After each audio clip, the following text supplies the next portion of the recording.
episode with Questions with Queens. I am your host, Aisha, or you can call me Ish. And this is my beautiful co-host. I'm B or Brianna. And tonight we have a guest with us. We have the lovely Simone Roberts. You are a pastor's wife, right? You're a first lady. I am. That's one of the many things I do with my life. Yes, girl. Don't we wear many hats? Many hats, but you'll never see your hat in church. Yes. Girl, how is it? Is it a lot of work? It has been a very interesting journey. Since I know my husband, we've known each other since we were teenagers. I saw him when he got licensed. And everybody's like, "Oh, you're gonna be a first lady. You're gonna be first lady." And I'm like, "No, I'm not. No, I'm not." Right. So to be here now, 10, 11 years later, it's crazy.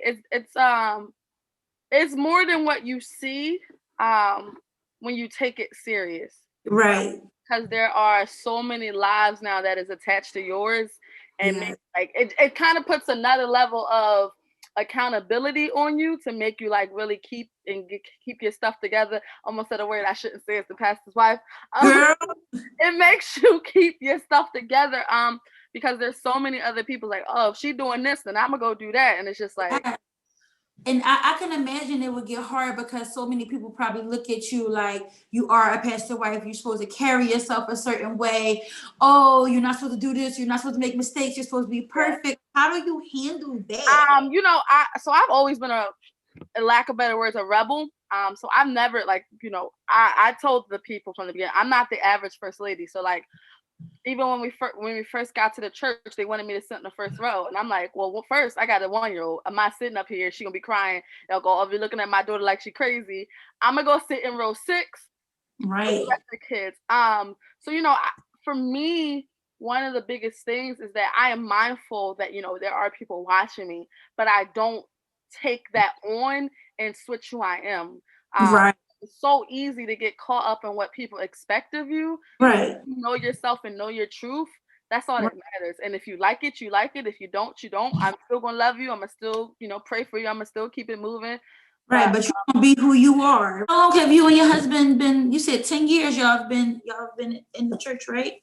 Well, I've been in church all my life. I've known him. No, I mean like y'all together, like in the y'all church. Together? I mean, no. You know what?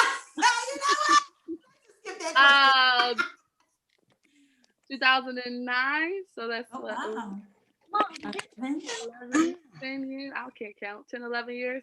Yeah. And we've been married for 4. We got June 2016 Can you plug yourself in? Where can our followers find you at? Where can they find your resources? Where can they find your things, your merch and things like that? Put the plug in. You better stick merch. So first of all, thank you guys for having me here. I haven't had like these type of conversations about child appropriation and development in a while. So I truly appreciate you guys having this conversation. But you can follow me on social media. My Instagram is Simone N as in like Nancy Roberts.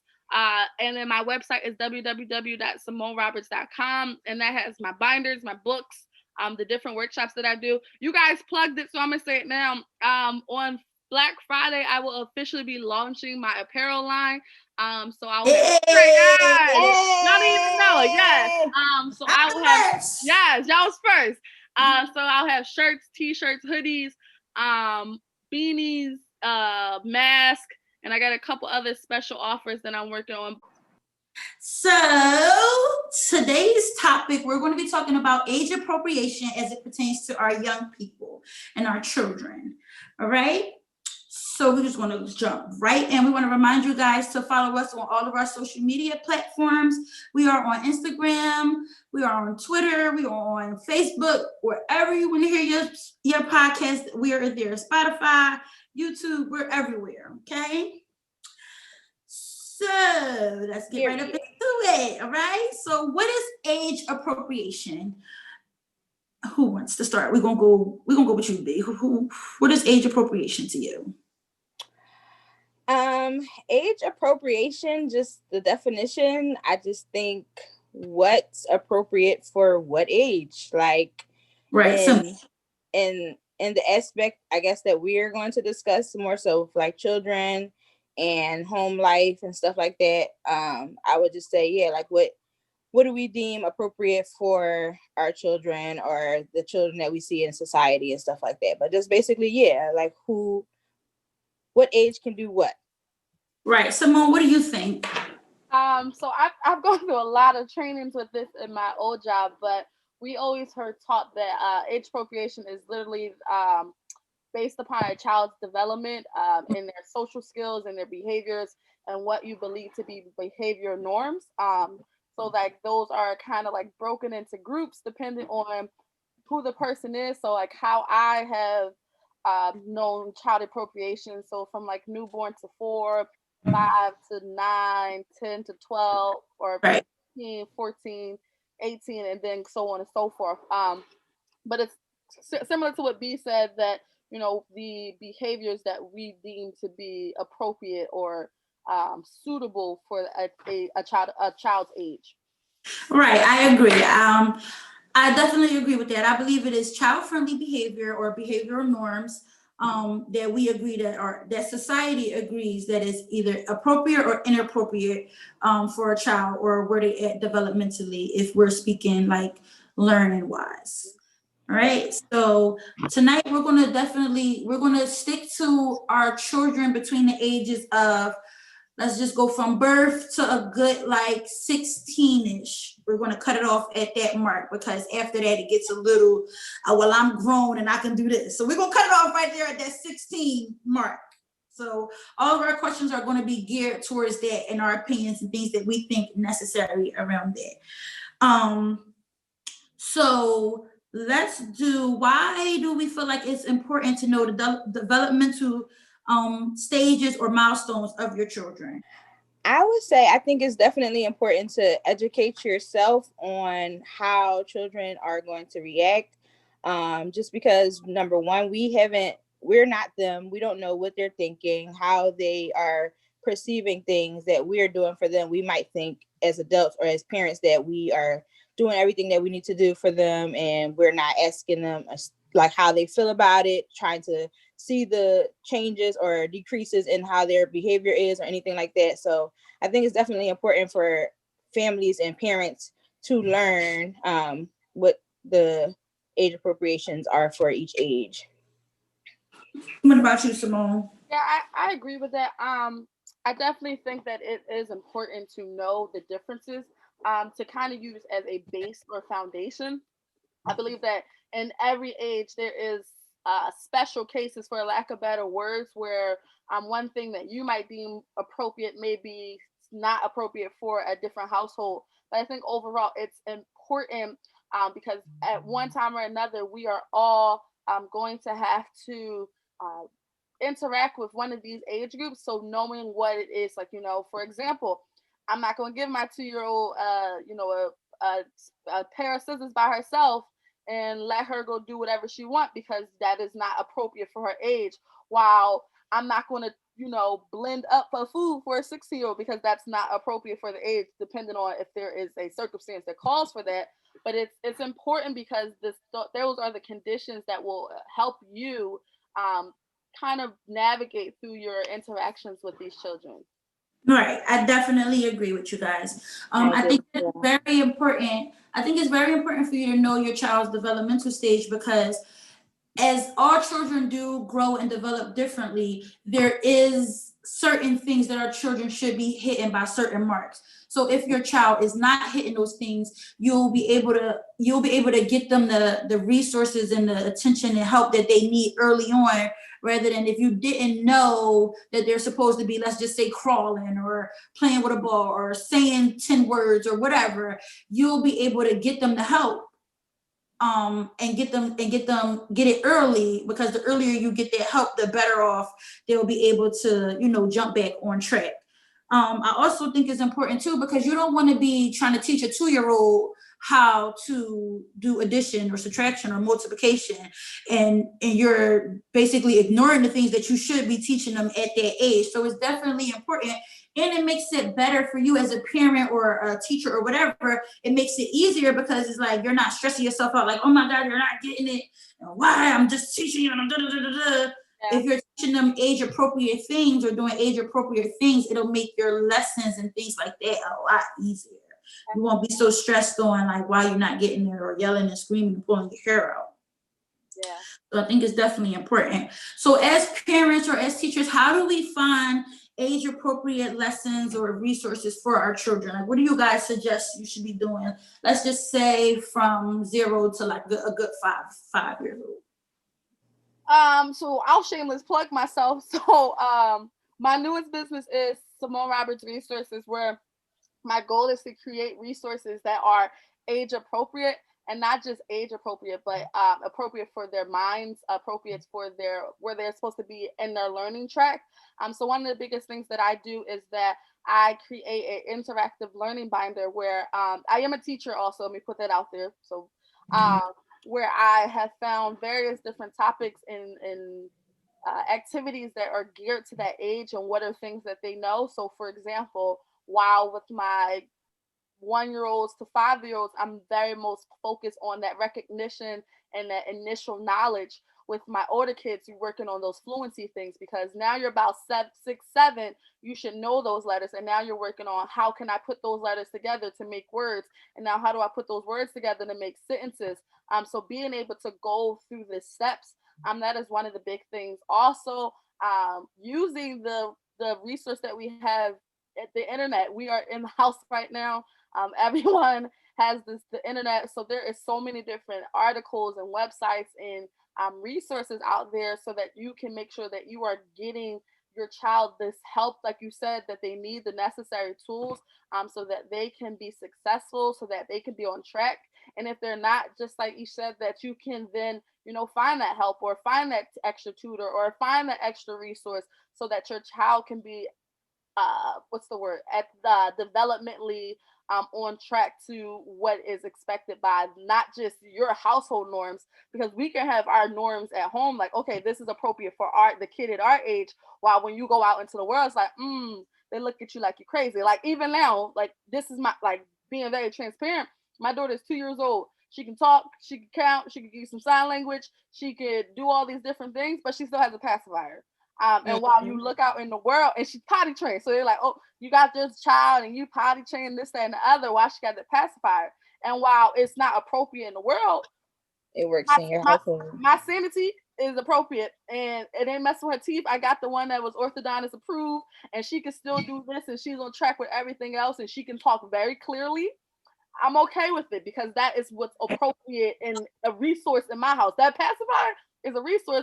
When I got 10 binders I gotta make, or I gotta grade these papers, I'm sorry, y'all. Y'all might not like it in the world, but this what we gonna do. Right. And I love that you brought up the fact that what's appropriate in your household, because I feel like people lose sight of it. Like we're so quick to judge, but we don't realize like this is what works for me. And I'm pretty sure what works for you. I mean, I might not like what worked for you either, but do your thing. Yeah. And sanity is very real. Like you have to be okay in order to be a parent, to be effective, an effective parent. You have to be okay. So yeah, whatever works for you. If you breaking the rules a little bit, like you said, all those other things matter, and those things are higher than a pacifier or vice versa, where people give tablets or something like that because they have other things to do. They need to keep their child focused. That's what they're going to do. They're not declining in any other area. So it's not, it's just a up and down type of thing. But yes, people should stop judging so much because they don't understand what goes on in each household. It's definitely different.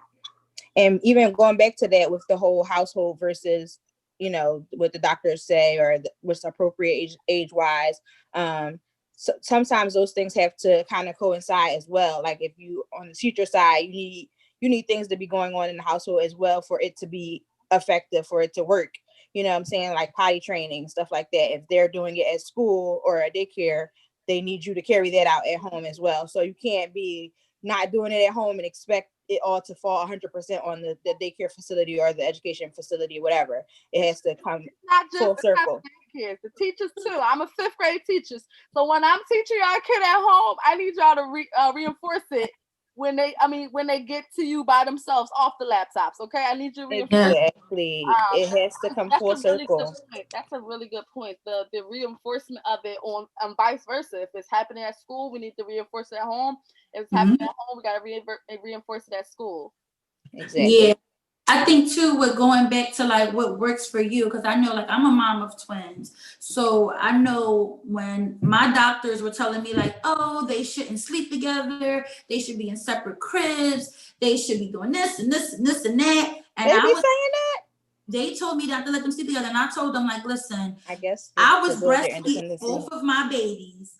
So when they're asleep, I don't care where they sleep at.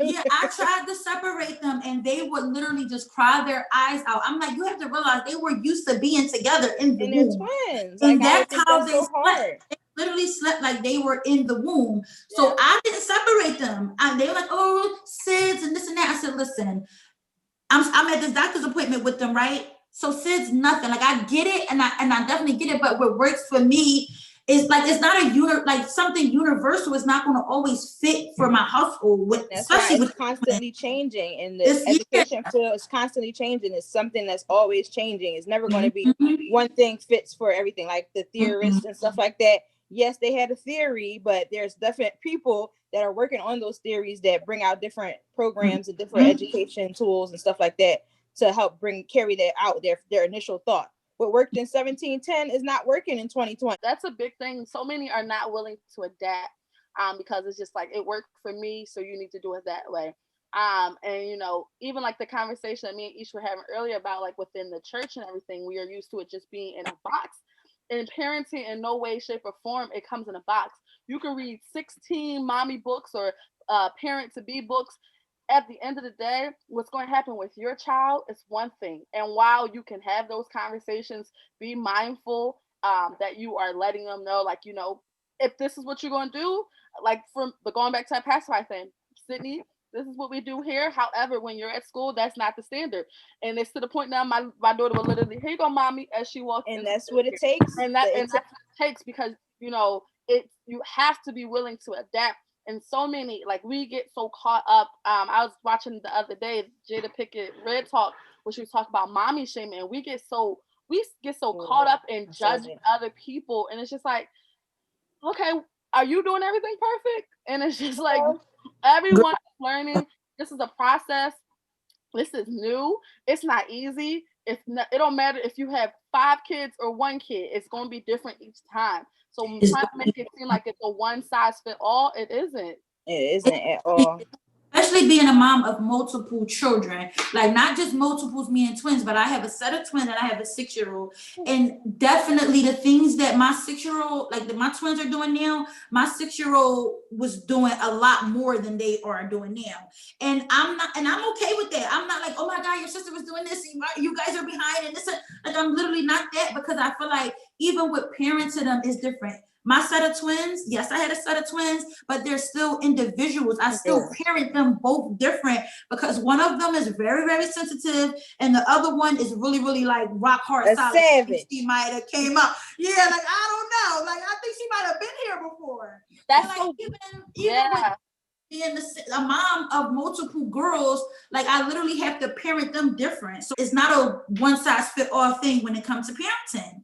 You have to be able to see that, especially if you're a mom of multiple children. Like literally, it's different each child. That's so good that that you said that about like having multiple children. I think about my own mom and how like we are, all her children, but she realized that I can't say that to her because she might cry, or this one is. I was about to say that. Yes, she don't care, so I gotta say it like this, or for her, it works better through visual. So that's so important because I think, and that's her adapting because she learned along the way that one way is not going to work for all her children. Yeah. And I have, even now as a teacher, I've had parents who kept older kids, and they're like, I didn't go through this with my older child. And I'm just like, because they're their own person and they're going to process this differently. And that statement is just so hurtful sometimes. Like to the child. Just like, I'm pretty sure like I'm not doing this on purpose, or I'm not understanding this on purpose, or I'm not, you know what I mean? Like it's just, we're all wired different. No matter if we have 2 parents are not. We're wired different. And then you cause rivalries within your children because now they feel like they got to compete. Mm-hmm. And like, yeah, that's definitely not cool at all. So let's move on to responsibility with our children. What do we feel like are some age appropriate chores or responsibilities, or when should we start chores, or when should we start holding our children accountable and things like that? Should we start early on, or should we, wait till they can understand? What are you guys' opinion on that? I think you should definitely start early on. Everything teachable should be started early on. As soon as they are able to open those eyes, start teaching something, talking to them, speaking to them about anything, all things can be taught. I don't care what age you are, just start. But definitely for chores, like if you really want them to have some type of responsibility and they're capable of doing those things, that's when the whole, I think, paying attention to those resources and like trying to educate yourself on what the children can actually do, like physically and like mentally, developmentally, cognitively, or whatever. Basically with your brain, guys. Whatever they're able to do, I think that you should make chores based off of that. Or if you even notice, like I've seen a bunch of kids, younger children, maybe 2 years old, that just gravitate to the broom and they're starting to sweep. Get those little mini brooms. They got them at Walmart everywhere. They have little mini stuff. Even if they're not doing it, don't put so much emphasis on it, but allowing that moment to be just had and they experience it. That could be their little chore. Go get the broom, help mommy, help daddy.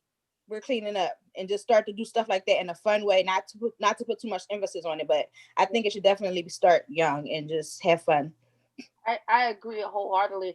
The broom, that was the first thing I'm about to say. My daughter, she loves to sweep, so we got her own broom. And like you said, those resources. So like one of my friends, she's like, she got the binder. She's like, oh, this is a great resource for learning. She's like, but I want to instill those chores into her kids. So she has a 4-year-old and a 6-year-old, and she's just like, I don't want it to seem like this is what you have to do. So we worked together and we created a chore chart, but it was more so like a friendly competition within her and her siblings. So here's the chores, so this is a resource. And children love competition. This is a resource. Get it done. That can be done with your kids. Here's this. Okay, rewards. If you do this 3 days in a row, you get this reward. If you do it 5 days in a row, you get this one. If you do it all week, the whole week, you get this. Small things like that. It gets them excited so they don't feel like it's a chore. I don't even think she called it a chart. I think she called it like keeping our house, something about like keeping our house clean, or adding to, basically letting them know like this is your way to be a part of what's happening here. Like, no, you can't pay the bills, but this is something that you can do to be contributing. Yes, you're contributing to what is happening. For my daughter, to the point now that it's horrible, but she literally comes in the house, she starts taking her uniform off, she strips, she puts her shoes down. Okay, I'm going to take my uniform, put it in the basket. But getting that is repetition. Repetition is the biggest thing with kids, because just like you do it one time, but you got to make it, a whole make it fun, and they want to do it. Like make songs. Yes, my husband is king of songs. He got this clean, make everything neat, clean. It's time to eat. That's the song we sing before we put our toys away so we get for dinner. Come on, Dad. Yes. You do things to get them involved and keep it in their minds. It's just like, oh, okay, this is not a chore. This is fun. Like, turn up. Yep. We gotta do this. And reward, like you said, giving that positive reinforcement back. Like, reward them, let them know, even just a good job. Hey, extra hug time, extra mommy time, extra daddy time. We're watching a movie on Friday. Anything. It could be something so simple. Guys don't have to go out and buy things. Get them stickers. Kids are super duper simple. Like, anything that they see, you just do it. Just make it fun. Make them happy. Like, just do it. Yes, I love that. I'm always singing songs too. I make a bunch of remixes, and I'm cursing. My son now is like, Mom, like, stop. Seriously, that's not the song. Like, you embarrassing me. Listen, stickers will change a parent of a toddler's life. Okay. Listen, stickers are number one thing up in here. Okay. Yes, I used to peel them off the wall. I'm like, oh my goodness, I ain't buying no more stickers. Everywhere. But at this point, I don't care no more. They are everywhere. Nope. They happy. Listen, you gotta take a sacrifice for your house.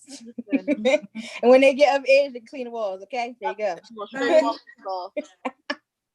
Yeah, I think it's very important to start instilling some type of responsibility into your children because you want to realize they're going to be adults at one point. So you want to raise responsible adults. Like, so I mean, I start my children are very, very young. And I think this goes back to what we were talking about, what works for my household. Because I know a lot of people always look at me like, you do that with them that little, you started teaching this little, that. Like I start very young with my girls and I hold them accountable. Like, no, it's not super strict. And no, like to other people, it might seem that way, but to me, it's just like, I'm not strict, but I'm holding my girls responsible because I want them to be responsible young people. When they get to that age, I want them to be responsible. I want to know that I'm sending responsible people out into the world and that they're going to be okay. So I start my girls very young. It's not something, I don't feel like it's difficult. Clean up your toys, pick it up. Pick it up. Yeah. Pick it up. Even if they only pick up one toy, I'm fine with it. It's easier to build strong children than to repair broken men.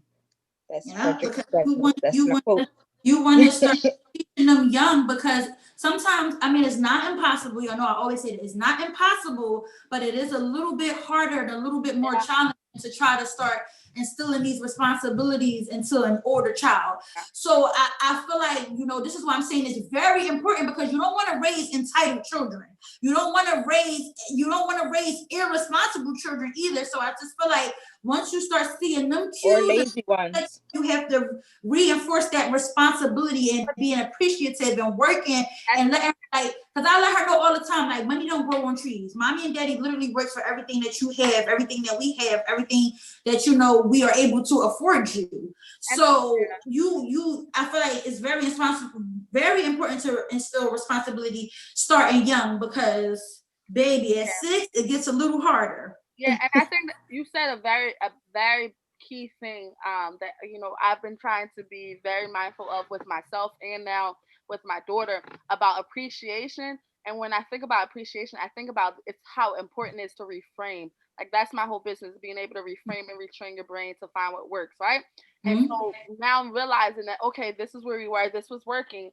Now, how can I tweak it to still make sure that she has those values that and those morals that I want to place in her, but still in a way that she feels as though it is rewarding to her.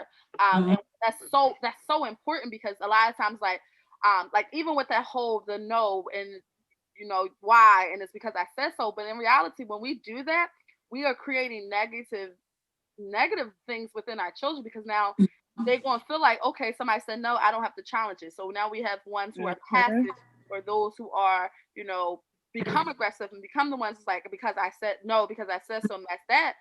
But you know, being very mindful, like you said, having a conversation. Money doesn't grow on cheese. So now what can we do now so that we can still appreciate and congratulate you for the great things that you've done, but we're not doing it in the form of a gift because gifts are not the only way that you can do great things. Right. To show you that we appreciate the things that you've done. Gifts are not the only, like toys are not the only way that you can be rewarded for something. You can be rewarded, like you said, by saying, you know, that you did a good job, by, you know, going out for ice cream, like different things like that. Wow. Or, you know, just as simple, you did a good job.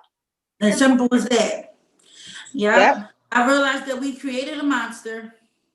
So I definitely although we did do different rewards and things like that, it just became expected. You know what I mean? Like instead of just knowing you know, you for real, you doing good in school is the reward by itself. So I have those conversations with her now, because now she does this thing now where she's like, why does it have to be perfect? So I definitely I have to I'm finding myself more and more telling her it's not about being perfect, but it's about doing your best. Like we literally have that conversation a lot. So I'm just it's not about your work being perfect. It's not about your work being correct or right all the time, but it's that you put your best foot forward. And this week you didn't put your best foot forward. I've seen you at your best. Yeah. So it's not about you being perfect, but when it comes to your education, this is what's going to carry you through life.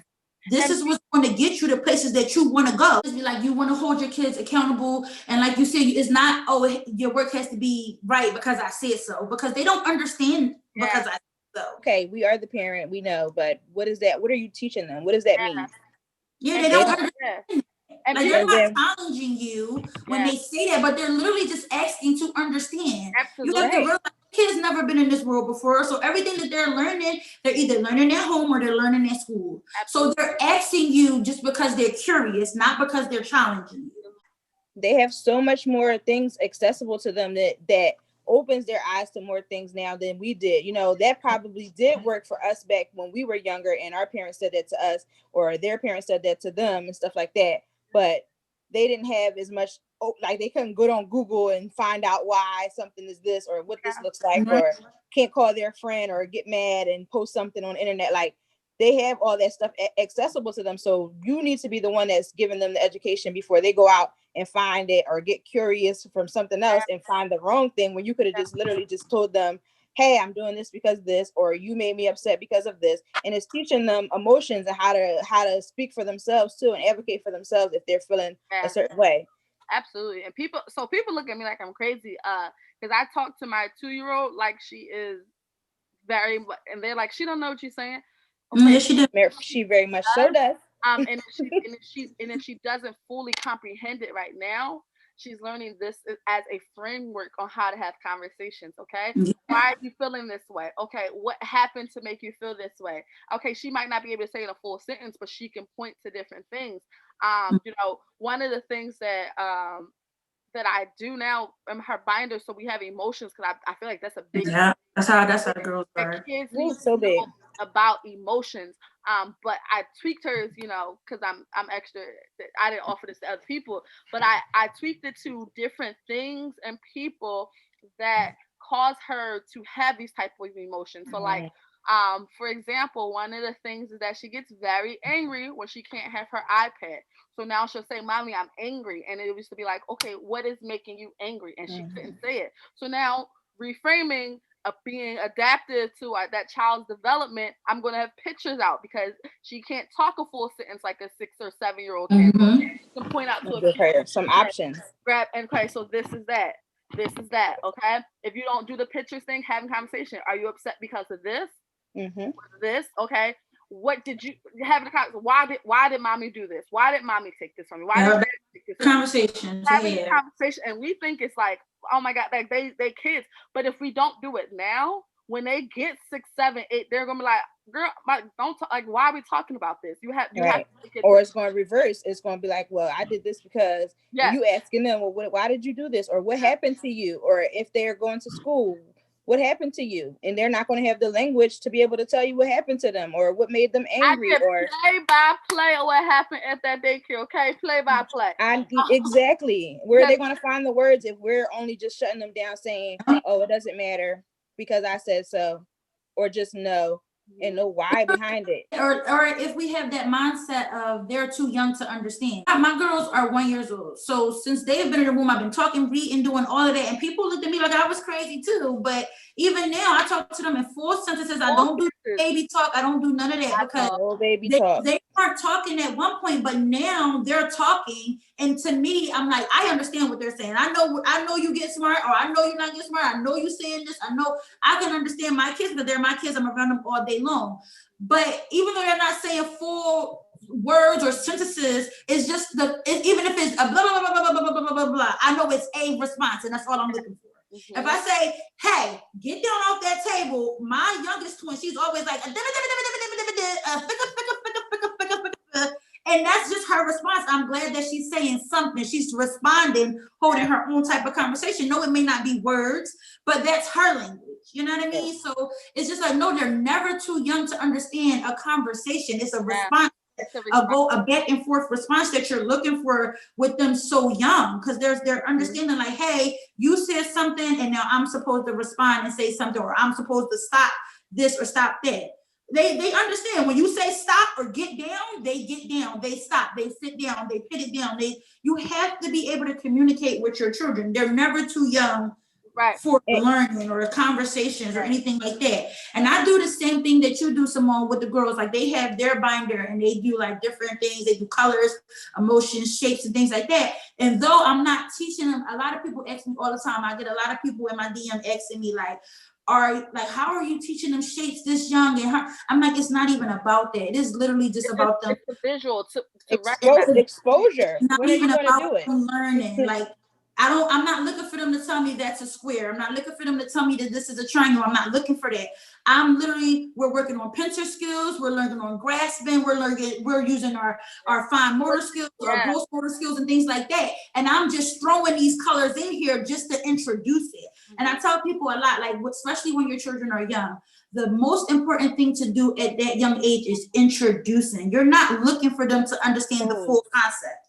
You're just literally introducing things little by little by little by little. And you don't understand how much of an impact that is on your child's developmental stage and milestones. I've been tested with for those of you who do have multiple children and stuff like that, if you ever notice when you're teaching or you're talking to your older child, where's that younger child at? Right there in the conversation, trying to get there, trying to get the information, because they're learning, they're looking, they're curious, they're so curious at those ages. Like, that's why birth to 5 is such an important age, because they're grasping so many things. So yeah, if you're looking and you're talking to your older kid and their child is right there, make that a teachable moment and share those things with the younger child. Just meet them where they're at and tweak it a little bit. Yeah, my oldest twin, I realized that they were at the stage where they were like understanding yes and no and things like that. I was telling Haley, Haley was having a moment where she was just being very ungrateful, and I was just having a conversation with her, just teaching her. I'm like, you don't do that. You hurt other people's feelings, okay? And I hear a little baby, okay, and I'm like, wait. I'm like, Haley, was that you? So I'm like, all right, whatever. I just kept talking and kept talking. And I was like, okay. And all I hear again is, okay. It was Addison, my baby, 1-year-old, talking about some, okay.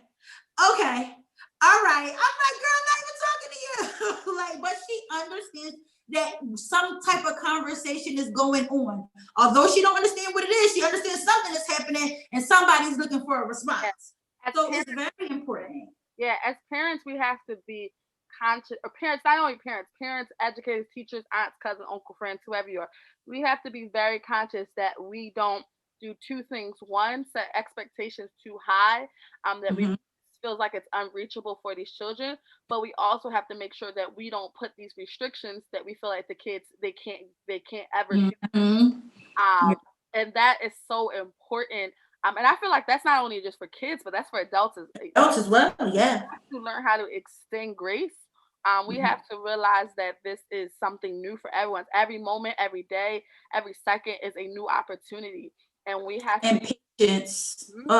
And just because, and that teaches the high expectations, teach challenges. Like, you're going to have challenges through life, your whole entire life. So why not start it now? You set high expectations, but don't set it that they're unreachable, like you said, Simone. Like, if you do want them to achieve something higher than what they're doing. And one of the biggest things is that when you are making those when you have those expectations, have the conversations, let them know that it's not going to happen overnight. Put those steps in place so that it can happen. And even with those restrictions, explain why there are restrictions. Like, you can't have this right now because this is why.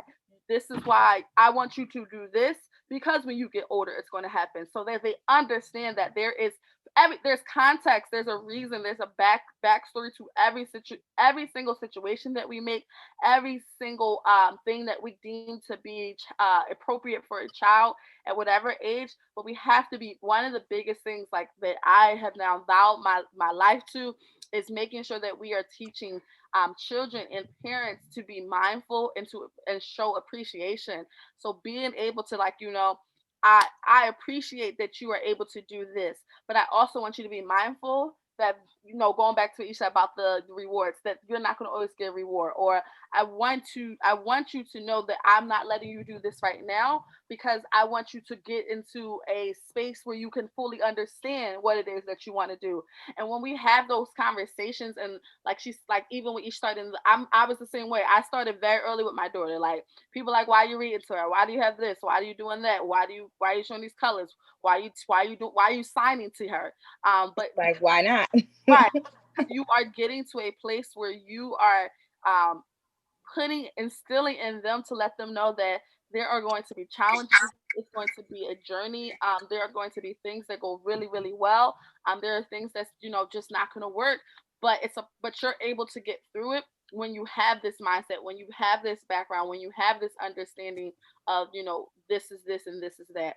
And that is like, for me, that is the biggest thing when I think about child appropriation, is that you have to be conscious of the event or the action that's happening, and then what's the response after it. The whole, everybody saying it's the response for me, it's the this for me, it's really the response for me. How are you going to respond to this? How are you going to teach your children to respond to it? And if whatever it is that I'm being mindful of it in myself, so that I know how to shift with it, move with it, because that's a really big thing, to be able to move with whatever the progression is of your child in that moment.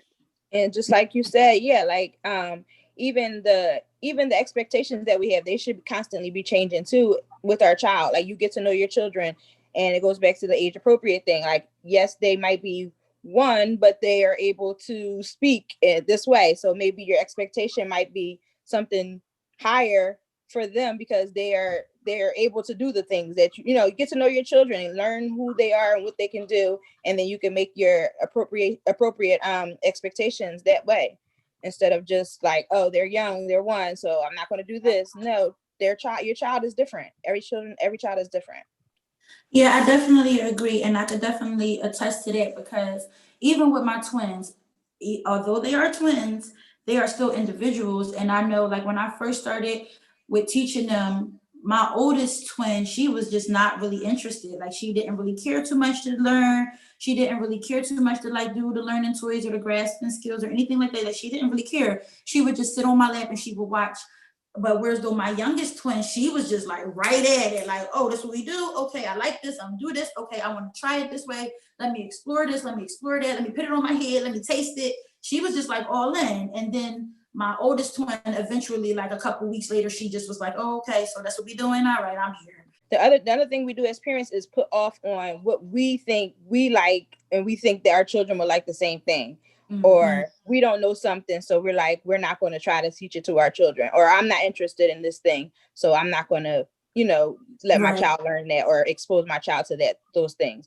I love reading and science. My son loves math, and I'm like, where did you come from? But I'm going to learn how to adapt to teaching him math, or teaching him different things and games, and have fun the math way, rather than reading and spelling and stuff like that. Like that, he gets frustrated on, but math, he's like excelling on and stuff like that. So I'm just constantly changing how I do things as well. So we got to stop doing that too. Right. Okay. So let's move to behavior. So first I want to go into age appropriate behaviors with children. And I'm talking more so when we hear the term, oh, she's too fast, he's too fast, she's fresh, she's grown, he's grown. Where do that come from? People's Ooh, we get into it now. Now we getting spicy. Now we getting spicy. So what do we think gets those labels? Like, what type of behaviors, or what type of, because let me just set the tone. So I've had a friend who was told, oh, I don't get your child because she's too grown and she's too fresh, right? So when she told me that, I'm like, I always thought fresh like sexual, like, oh, she's out there talking to boys and this and that. But mind you, the child's 6. So I'm like, I've never heard that pertain to your child. Like, when it came to your child, I've never heard nobody describe her like that. And I'm like, is it because she's able to say, no, I'm not going to do that? Or no, like, she's like very talkative. She's very outspoken. She's very smart. And she could like literally hold a conversation. Like, no, I don't really like that. No, I don't want that. And that now she's being labeled grown and fresh. Well, my son must be X-rated to her then, because girl, that's what I said. I said, well, my kids is girl. I said, well, he tell it like a PI is, okay? I said, well, but I think that comes from personal insecurities. I said that. I told her that. I said, and kind of like some semi jealousy in that situation, I would say. And yeah, just like insecurities and just things that we were taught by people who were learning as well, and like they're just put off on all their stuff onto us, and we just adapted that and grown to think that way. Kids don't talk back. You eat what you're given and things like that. So now that I don't raise my kids like that. So I told her to sit there. I said, well, I guess my kids is fresh too, because like I didn't like it when I was growing up. And I get the whole respect thing, but it's just like I'm not about to force my child to do or eat something that they don't like. I just don't, you know what I mean? So I guess the whole talking back. I think it just goes to what people are taught, like their parents taught them something, so they think that's the right way, and it's not able to be adapted or changed or anything like that for the child. Like we were talking about, everything has to grow with how they're developing, what they're doing, whatever the child needs. You have to shift whatever the expectation is to them, but you still have an expectation, but it's not one size fits all, like you said, Simone. But what do you think, girlfriend? What do you think? I think that it goes back to the what people believe to be the standard of something. And we've gotten to a place that we believe that whole one size fit all. And if it's not the way that I believe and what I think, that it just don't work, and it's just not right. But in reality, going back to that, what works in my house may not work in yours. And for some, it's just like, they get offended by that. But then in reality, it's just like, if this is who I'm raising my child to be, if this is what I believe to be my child's truth, then so be it. That's what it is. And we put on these expectations and these stigmas to these babies, and they 5, 6, 7, 8, and they don't realize that this is what is expected until you start saying these words. And then it's like, I am big of, death and life is in the power of tongue. And that even is like what you speak over these kids. If you gonna be fresh, then that's a come on. Come on, because I said the same thing. Yeah. If you speaking that they just this, that, and that other, he ain't gonna be like, that's what they're gonna believe that they're gonna be. And I'm very big on affirmation. So, yes, me too. And that's a big thing right now. These kids don't believe that they can be and can do anything. And then going back to like those older kids. So when I used to mentor those high schoolers, so those, 14, 15-year-olds who was trying to they're in reality, they are in a place that they are stuck because they know what they want to be, but they know what social media and society says that they should be, and their parents, their parents that should be. So for some of them, it's like, okay, I'm a rebel and I'm gonna just do that. And others is like, I really like these type of things. And when I wear them or when I say these things, it's not that I'm trying to come off disrespectful. It's just my truth and who I am. And we have to stop putting back to that whole box thing, putting our kids in these boxes of what you expect them to be. I even think back to I'm not telling her business, but I think back to my husband's cousin. Growing up, people called her very grown and snobby and this and that. She uptight and everything because she didn't talk to a lot of people. But in reality, that was just her. She was a shy person. But y'all made it even worse because y'all put these labels on her to being one thing. So it's like, oh, you think this is what I am? Then I'm not going to come out of it. You're not going to see who true me that I am. You start to feel like it's not worth it because you didn't even make the effort to see who I was. Yep. You just assumed. So now I don't feel like you are worth it.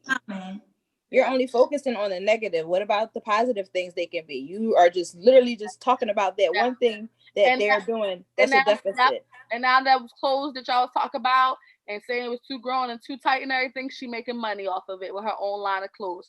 And it's just like, period, poo. If she let those people get in her mind and make her feel less than, and let's go back, let's just be honest, her mom was a teen parent, so they putting on those standards of what her parent was, and they're trying to put that onto her and try to pour down generational curses.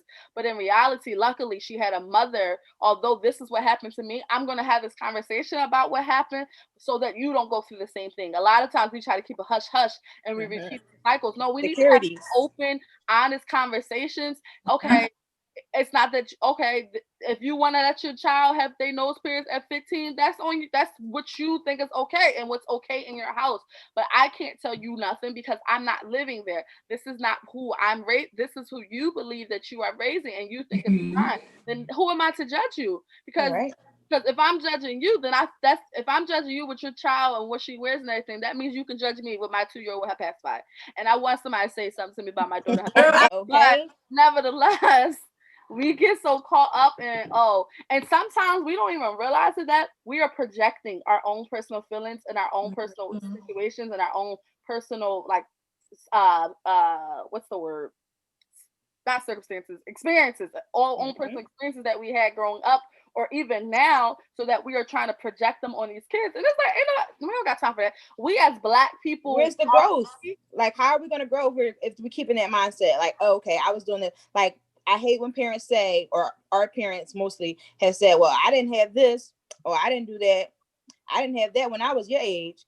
I didn't do this when I was your age. Like, well, how come you can't just shift it now and change it so that I can have that's something that you didn't have? Why would you want me to stay in the same stigma that you were in and the same mind state that you were in? Why? Like,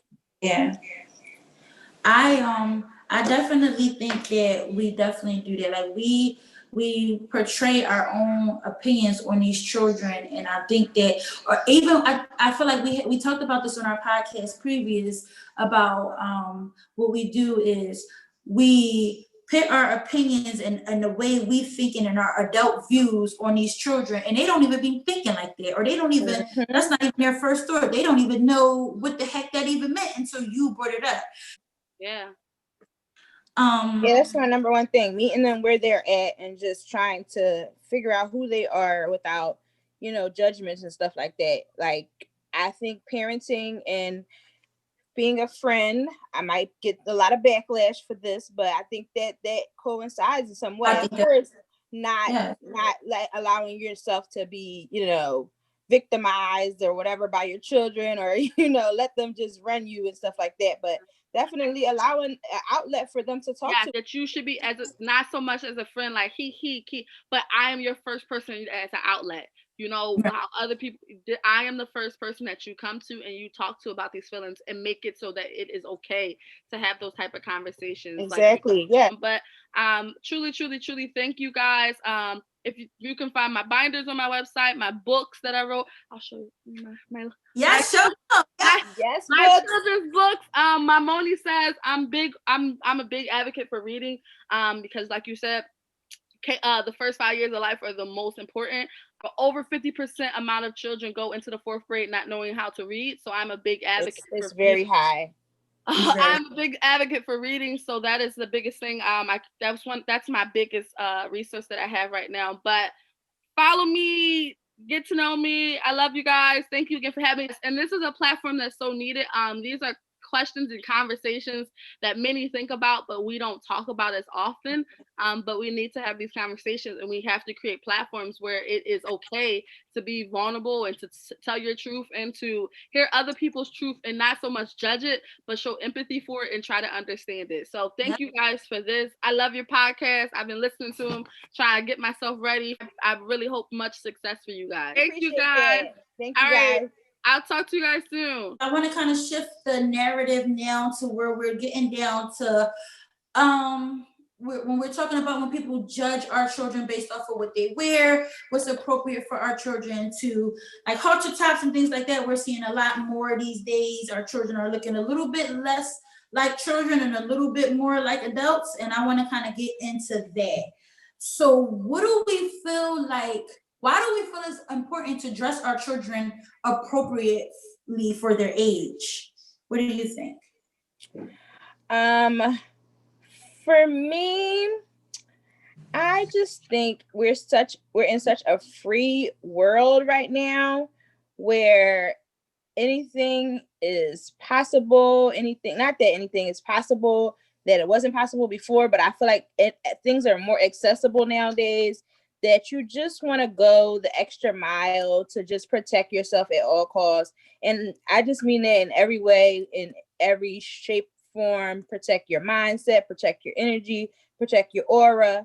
and protect your little people, because they are going to run this country and take care of us someday. So why not protect them to the utmost? So I think just for our young children, dressing appropriately just is a number one thing that you just have to do, just because of the world we're in and the people that we have in this earth.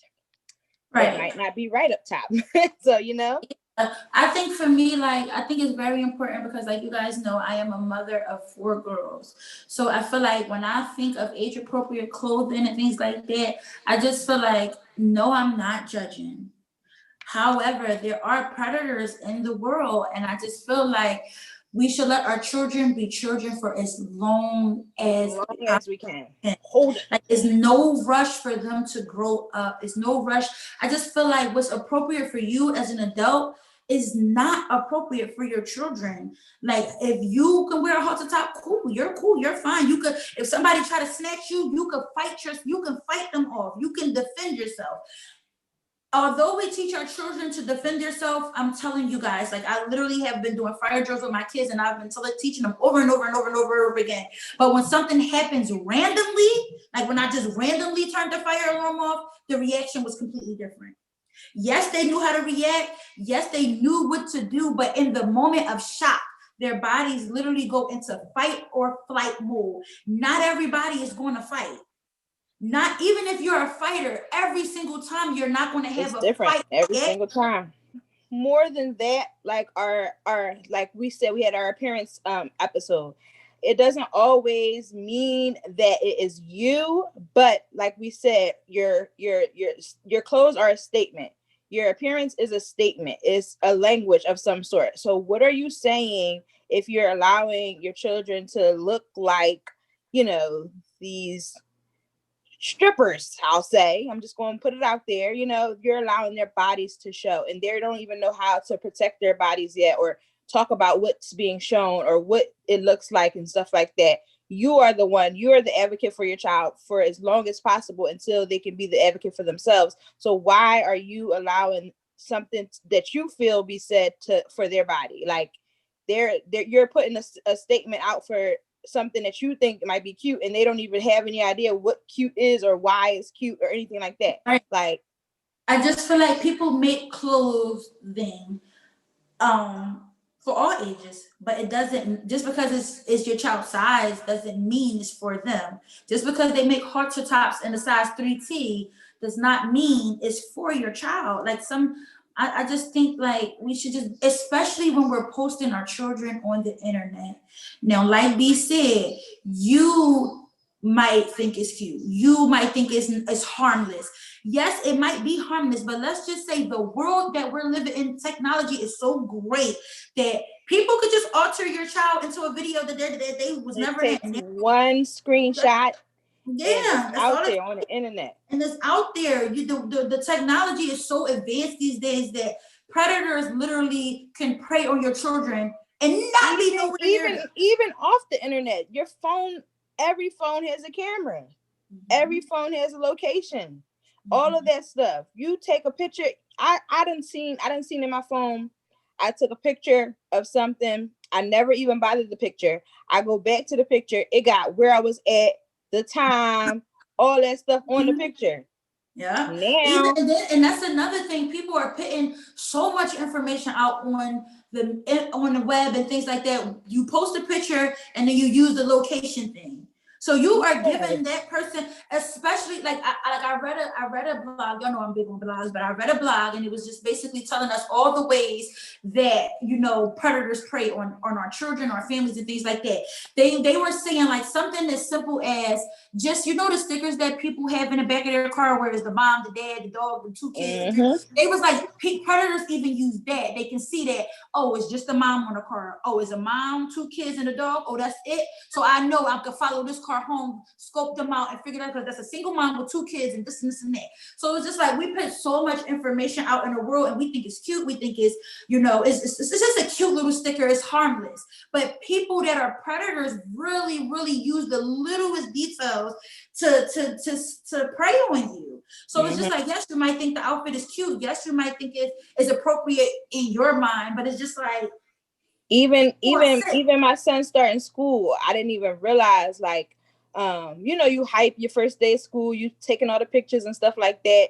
And my child had a uniform on, and my good girlfriend, shout out to you, good girlfriend, DM me right away, like, yo, take that, put something over his shirt, because Yeah. it straight say where his school is. And I'm like, I didn't even think about, like, I thought about it, but I didn't even do it right away. I was just so hyped to put the picture out there, because it's like, even though my page is private and all that stuff, but you never know, Never know, you because never know who's a hater, you never know who be mad at you.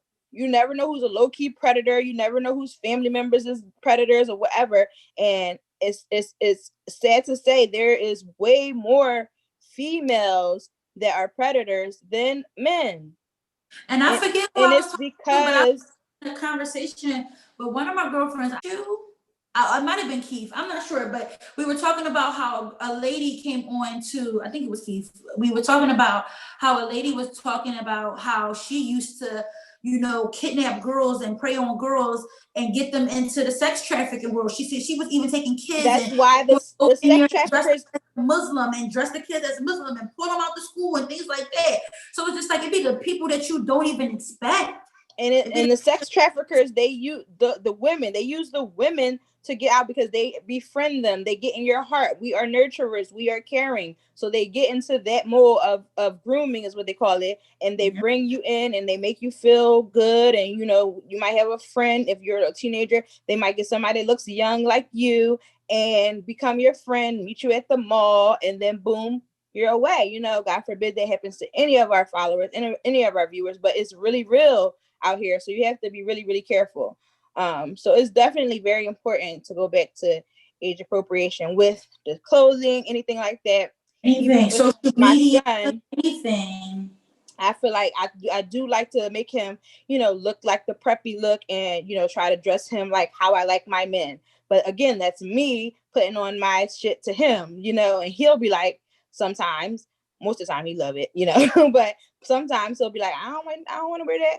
And I, as a parent, have to listen to that. Like, and now he's at the age where he gets the options to choose what you want to wear. Let him be creative, put it on, and buy the clothes that he likes. We go shopping together. I look at stuff together. Yes, I'm the parent. Yes, I'm buying the stuff, but he has to wear it. He has a choice. I'm not going to just be like, put this on just because I said it's cute. Blah, blah, blah. No, like, you do have a little bit of a choice. You have to just be mindful.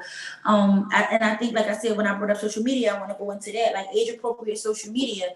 And I feel like the age that we're in, our children are on social media younger and younger. I don't have a problem with my children being on social media, because I do have a 6-year-old. She is on TikTok. She does watch YouTube and things like that. However, I feel like it's very important to monitor those things. I feel like the age that they are in, this world, this is nothing but technology and fast-paced things. So of course your children are going to have social media accounts and things like that. But the I feel whole world is on virtual right now. And the whole that means the whole world is on encrypted, websites and things like that. They're accessible. So predators know that. They know that these kids are home, online, won't go into something else. All it takes. That's all it takes. So I feel like I definitely think that, I feel like with social media, I feel like the whole age appropriate thing, although doctors do say screen time and things like that at certain ages, I think that, that I feel like that's your choice. But I feel like as parents, the younger they are, the more you monitor, the more you have access to those accounts, the more you and take the time to teach. Don't just let your kids be on social media. You have to teach them what's appropriate to post, what's appropriate to say, how to be dressed on social media, who not to talk to. Are you only allowed to be friends with people that are family and things like that? Like, I know my daughter isn't on Facebook. However, Facebook has this app where the kids have Messenger, where they can, call and things like that. So she has that now because of COVID. But I love it because it's just like, she only can be friends with who I allow her to be friends with, and that person has to be my friend. You still have to monitor those things too. Even with Roblox, You can talk in the chat and things like that. I had to turn her chat off. Like, no, she wasn't doing nothing inappropriate. People weren't doing nothing inappropriate to her, but I just wanted to cut that. I didn't even want to give nobody no That's entry. what I'm saying. No access. Because So I don't know who those people are talking.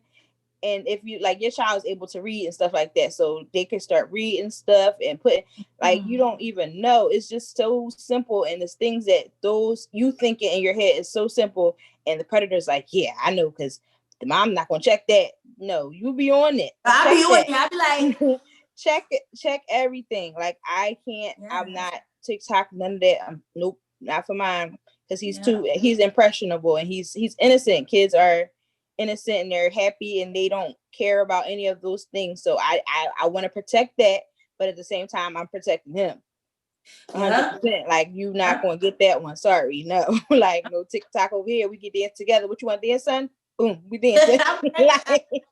Yeah, I be telling her. I tell her all the time. I think it's very important to just educate. Like if you are allowing your children to be on TikTok and Instagram and Facebook, whatever, I feel like you have to educate. You cannot just assume that they know that not to post this or not to accept that or not. You cannot assume because they are children. They are still learning. They are still trying to understand this world that we're navigating. Curious. I think we hit on everything. Yes, we had a good night. You know, we get into it. We get into it when we talk about the kids. We love the kids. We get into it. I want to thank everybody for joining us tonight. We want to give a big shout out to Simone. Remember, you guys can follow her on social media, and you can go get her merch and all of those things. We want to remind you guys that you can follow us on all of our social media platforms. We are on Spotify, YouTube, Instagram, Facebook, Twitter. We are on TikTok. We literally everywhere. Wherever you love to hear your podcast, we there.